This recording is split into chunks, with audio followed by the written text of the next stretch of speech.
Welcome to your Daily Dose of Sunday School, episode 132. We're on the sixth commandment, you shall not murder. And we're on question 68 of the Westminster Shorter Catechism, what is required in the sixth commandment? The sixth commandment requires all lawful endeavors to preserve your own life and the life of others. The proof text offered is Ephesians 5:29.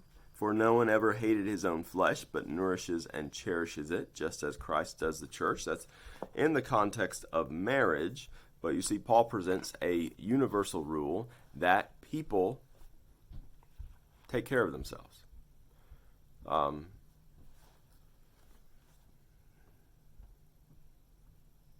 then I'm going to add to it Matthew 22:39, talking about the second great commandment, you shall love your neighbor as yourself.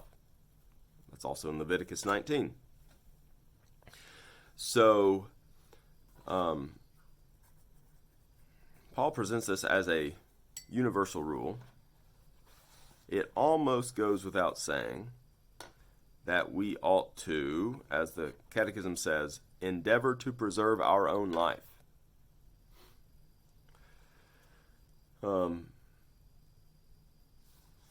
People take care of themselves. So let's just start there. Let's just start with the generality. People take care of themselves. Nobody, when they're hungry, like, oh man, this guy wants another burger. You get excited to buy yourself a hamburger because it's delicious and you take care of yourself. Now, the encouragement we have to be given is not to take care of ourselves, but to take care of others. But we're not focusing on that today because we're looking at that phrase of the Shorter Catechism, endeavor to preserve your own life. But let's just say that wouldn't it be great if we saw someone else in hunger and we had the same zeal for taking care of that person that we did for ourselves, which would be fulfilling the commandment, love your neighbor as yourself. But that's more for tomorrow. This is about lawful endeavor to preserve our own life. So, Paul offers this as the statement that no one ever hated his own flesh. You say, well, people harm themselves. Well, I think this would be an example of why we don't want to get into self-harm. We want to fight against suicidal thoughts. We want to talk to people.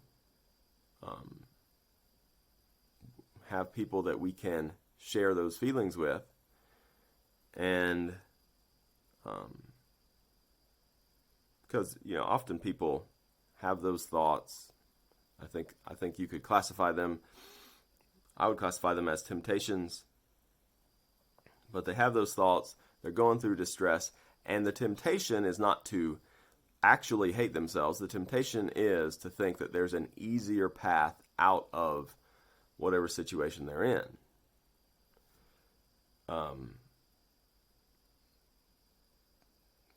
Perhaps there's some amount of self-loathing, but still it's a matter of,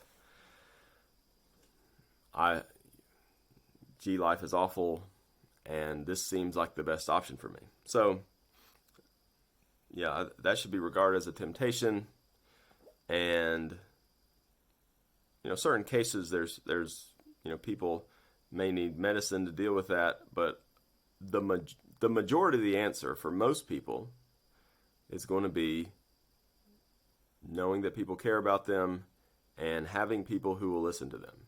So with a lot of temptations, our worst enemy is closing down and keeping everything inside and thinking that whatever we're experiencing is just the worst thing ever. And it never is. People have dealt with some form of any temptation before. So the worst thing you can do is shut out the world and refuse to talk to close friends about it. Talk to people who care about you. Because ultimately what people want is to see the light at the end of the tunnel. That's what people want. But it is good to know that, we're asked to take all lawful endeavors to preserve our own life. That's the command from God, is to protect the gift that he's given us of life. Now, it says lawful endeavors, so think about this. I mean, there's an extent where you've gone too far. There's an extent where you use other people to shorten your own life. You're not properly considering others. And I would say, as far as losing your life goes, we think of the example of Jesus. When we finally give up the gift of life that God has given us, we want it to be in a way that is on God's time. That's what Jesus did. And that is properly selfless. If we're called to that, if that's God's plan for us. So it's a shame, because we give up a lot of opportunity. People who give in to temptations to suicide lose a lot of opportunities. They fail to see God's deliverance around the corner, which it often is, and they fail to see how they're called to love others. What is the thing that God's actually calling them to give their life for, to live their life for, or to give their life for? They fail to see that.